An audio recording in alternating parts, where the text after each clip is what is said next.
Emmanuel Macron qui a vendu Alstom, qui a vendu Alcatel, qui a vendu Technip, qui a laissé se faire à bas bruit la fusion de PSA avec Fiat au détriment de l'emploi dans notre pays, des centres de recherche dans notre pays, j'en passe, etc. Enfin, le champion de la fusion-acquisition et de la finance mondiale qui est Emmanuel Macron, hier, un discours quasiment de patriotisme économique. Il faut produire en France, quoi. C'est formidable, il découvre qu'il faut produire en France. On sera attentif effectivement à ce que là encore le discours et les actes convergent, ce qui est jamais gagné.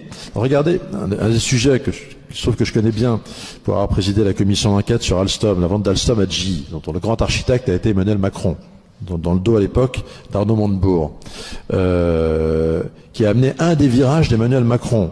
Après avoir vendu les turbines Arabelle, turbines d'Alstom à General Electric, il a décidé, quelques mois avant la campagne présidentielle, à Belfort, de les racheter. Qu'est-ce qu'on a découvert avec EDF? Je crois que la vente, c'était annoncé par Emmanuel Macron, de mémoire, je crois, peut-être une bêtise, en février, il me semble, 2021, avant la campagne présidentielle. 2022, présidentielle, février 2022.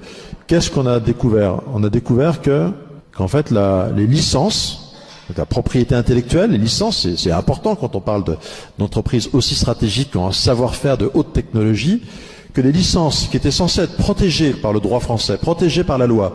J'étais allé voir personnellement les lettres d'engagement prises par General Electric à Bercy, les lettres secrètes, etc.